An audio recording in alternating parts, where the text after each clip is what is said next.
Take a look at this photo. This is Brianna Aguilera, 19-year-old sophomore at Texas A&M, and this weekend was the big game. Texas A&M versus the Texas Longhorns. The game was in Austin, so it's a road game for Texas A&M.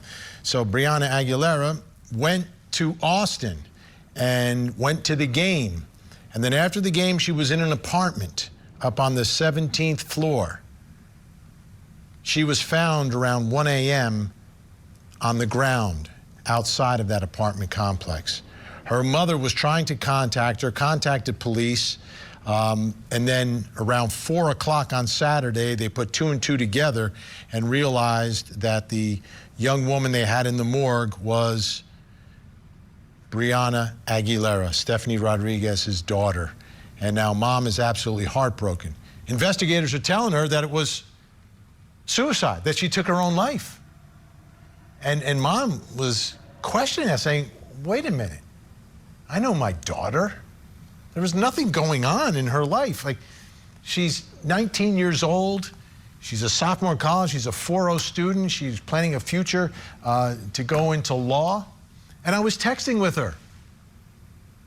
And mom said she was texting with her daughter that night, and there was something happening in the apartment. There were like 15 people in the apartment that night. And there was some sort of a confrontation or altercation that took place. And she says she has the text messages to prove it. But investigators are still saying no sign of foul play. This is, at this point, I guess, presumed to be no foul play, suicide.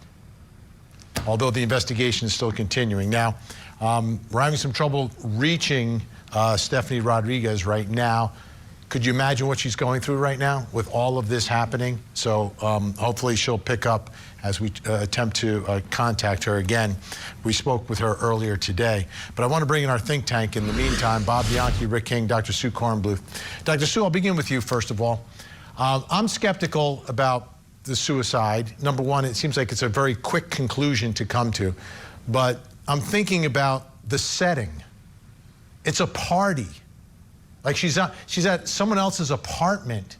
There's like, I'm sure it's girls and boys, men and women, whatever, that are at this party, 15 people.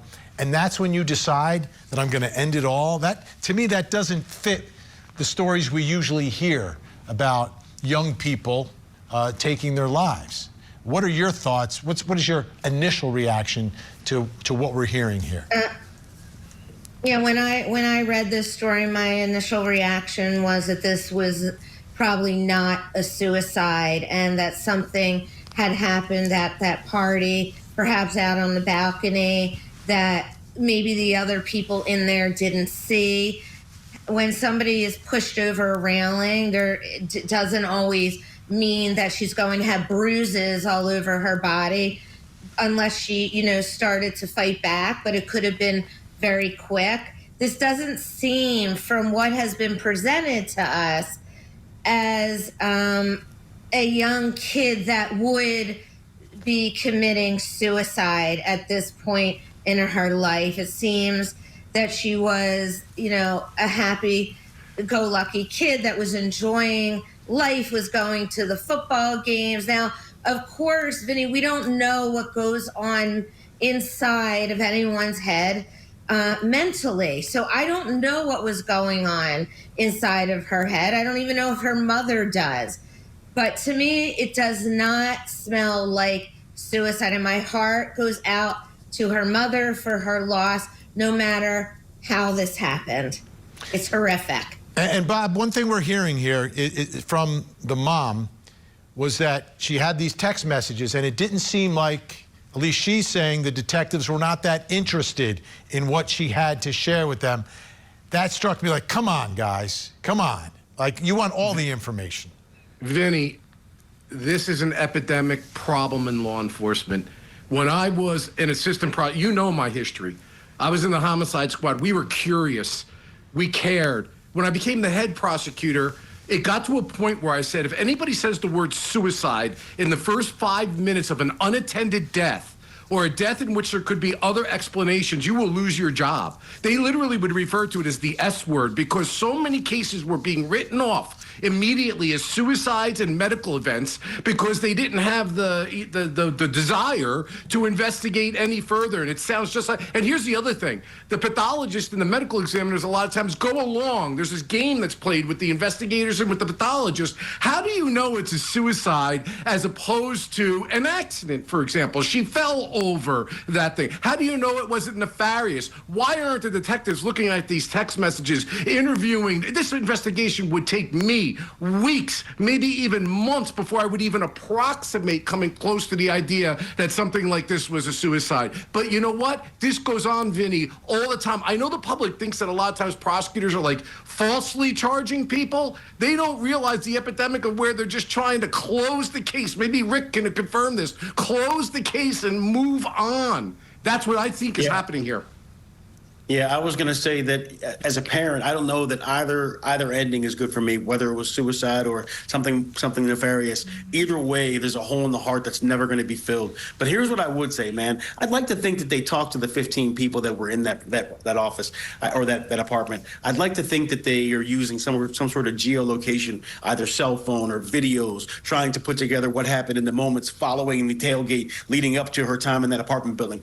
I'd like to think all those things have happened up till now. It doesn't appear as though it has, and that's what's disturbing. Yeah, I would also ask them to voluntarily give me your cell phones, because you know, if it's 15 young adults and something happens, they're going to text each other about it. There'll be some level of communication.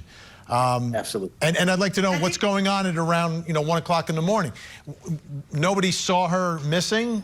No one noticed that she was gone. I don't know. Like, why aren't they speaking? Did any of them speak to the mom? Any of the people who were in the apartment? Right.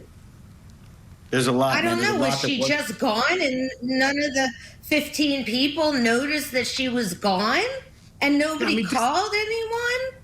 And there's a social history. The mother knows.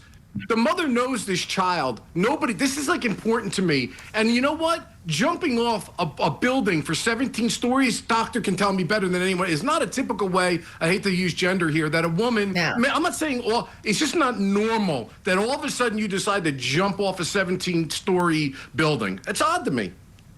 Yeah, the other part is... Yeah, actually, Bob and I agree there. Yeah, oh, absolutely. He's right. I think the other part of the investigation, though, is you need to have a toxicology done. I mean, there could be, whether there was drinking or drugs or someone has slipped something at a party. We know that happens all the time.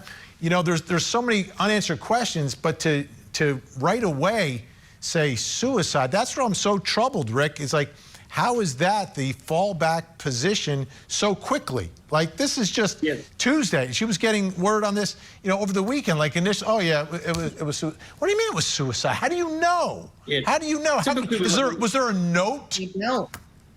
Right. Typically, what we want to do is what you'd like to see is some sort of open investigation right now, without calling it something until we get to the bottom of it and do the work we're supposed to do. That's what should be happening. That's what should have happened here.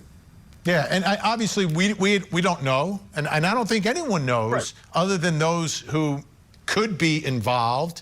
If anyone is involved, they would know. But until the investigation is done, until the autopsy, toxicology, speaking to everyone who was in that apartment, asking them for their cell phones, gathering all the data, seeing if stories are matching up or not. And until that is done, I feel so bad for the mom. Like, she was supposed to be on tonight. We spoke with her earlier today, and she said, "Yeah, all right, I want to speak. I want to go on there. I want to talk about this because I need to shine a light on this case, right?" But what her world is like upside down, inside out right now, and I feel so bad for the family. Yeah. But obviously, we'll stay on the story. Big thanks to our think tank tonight: Bob Bianchi, Rick King, Dr. Sue Kornbluth. Always great to have you.